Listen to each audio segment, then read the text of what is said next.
is that Tua's cap number is higher than Josh Allen's the next 4 years. I think you could. There's ways if to lower that. You could, you restructure it. You could cut him, whatever. But it is interesting watching Tua last night. Is that NFL general managers got into this weird space for about 10 years where they convinced themselves size doesn't matter for quarterbacks. From 2017 or 2012 to 2023, Russell Wilson, Johnny Manziel, Tua, Bryce Young, Kyler Murray. Yeah, how are they all doing? Well, what about Jalen Hurts? The Eagles throw the ball less than every team in the league. Since the bye last year, they throw even less. The organization is telling you, yeah, we don't want our smaller quarterback having to look over 6-7 offensive linemen and throw. We're going to throw about 23 times a game. We're going to roll him out and throw. Even when we throw, it's not downfield now. It's a slant here, a slant there. So don't give me Jalen Hurts. The Eagles have moved off him becoming a traditional pocket quarterback. You want to know who is winning a lot of games right now? Big, tall Justin Herbert and Mahomes and Allen and Jordan Love and Lamar Jackson and Goff and Matt Stafford and Joe Burrow. Yes, offensive linemen now are 6', 7.5 regularly. Size has always mattered. Drew Brees is the exception. He is the outlier. He is the only small quarterback who had sustained greatness for 15 straight years. And Sean Payton was some of that, but mostly he was the most obsessed with accuracy quarterback of my life. Drew Brees is the outlier. Size didn't matter that much. But when I watch Tua and Josh Allen, every single time I watch them, I always think the same thing. And when they play each other on the same field, yeah, I'm going to take the bigger, stronger guy. Tua's smaller, doesn't have a big arm, don't want him in windy weather. You got to protect him. So, I mean, I guess, again, the thing that size matters in all sports. I mean, you could probably have a 6'11.5" jockey, but it would look weird and it doesn't feel right on that horse. I think your quarterbacks have to be about 6'2" and up. I'm sorry. I'll take the bigger, stronger guy. Okay. Listen, you obviously always want the bigger, stronger guy. So I understand that. But this loss doesn't have to be now like an entire indictment onto it. Yeah, Josh Allen is clearly a better quarterback. Josh Allen is one of the greatest quarterbacks of all time. And Tua actually played really well this game. Yeah, he made some mistakes and he had some missed throws, but he also put the ball out there a couple times for Tyreek Hill to make a play, and Tyreek Hill didn't make a play. I think right now the biggest, one of the bigger issues with Tua is, he's scrambling around back there for a second and you're just closing your eyes and saying, oh, please, no, get rid of the ball. And that becomes a problem a little bit because you want to be able to feel comfortable having your quarterback having the ball for a little bit and kind of needing to move around there. Especially if you're not going to be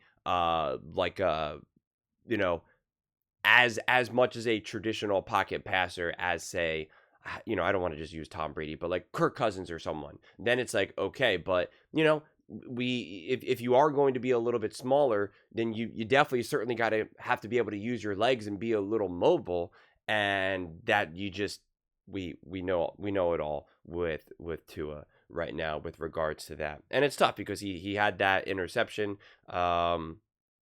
He made the right read, didn't pick up the right guy. Like it was a good play. Like it was kind of like 33% all around for the blame of that interception. It wasn't just like, oh my God, Tua was so dumb, he just threw it to the opposing team for no reason. Like it's not that cut and dry necessarily.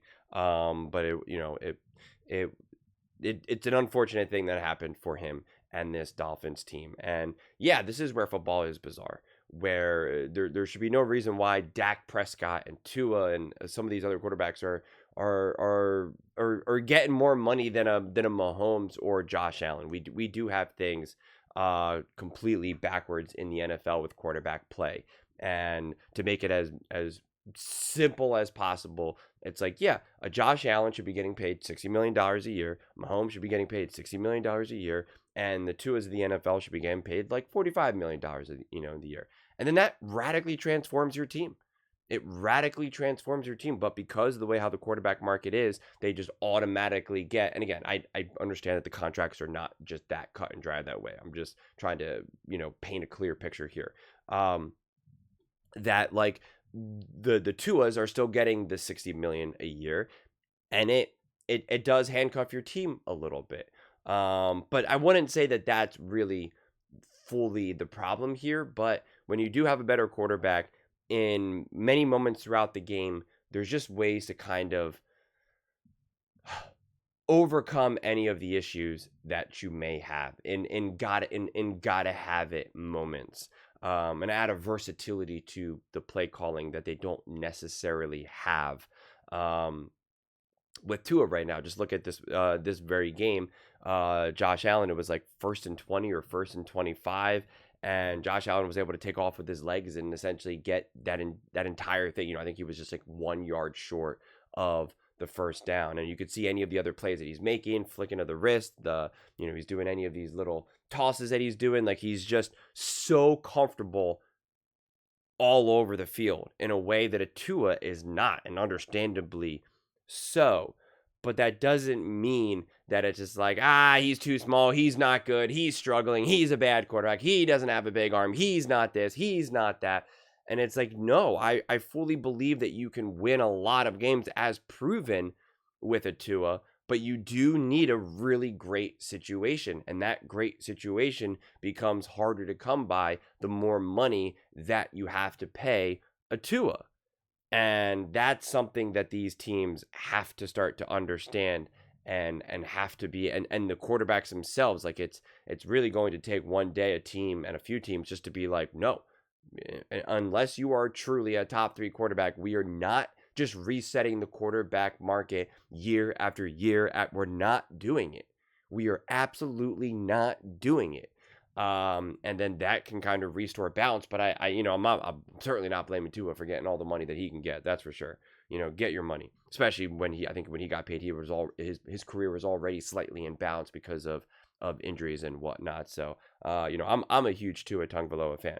And so I'm happy that he got his money. I'm happy he got his generational wealth. He gets to take care of his entire family, for the end of time. So I am certainly not knocking him for that. But just in terms of what you need to do to be able to win, I don't think that this is 100%. The Dolphins' struggles to me are just not like, it's just Tua. If you have a better quarterback, you win some games. This was not a perfect game by Tua. Like he had a couple missed throws for sure, but it's just like, I don't know. I just don't see this as Tua being the glaring issue of this team. But to be fair, he's not the solution either. And what Colin's talking about with Jalen Hurts is that's just incorrect. Talking about, he only throws this amount of times, like with Josh Allen, who's a monster, he's won a lot of games not throwing the ball 35, 40 times as well. And for the Philadelphia Eagles, in the biggest moments, they put the ball in Jalen Hurts' hands and ask him to throw the ball down the field and make huge throws in playoff games, in NFC Championship games, in literal Super Bowls on 4th down.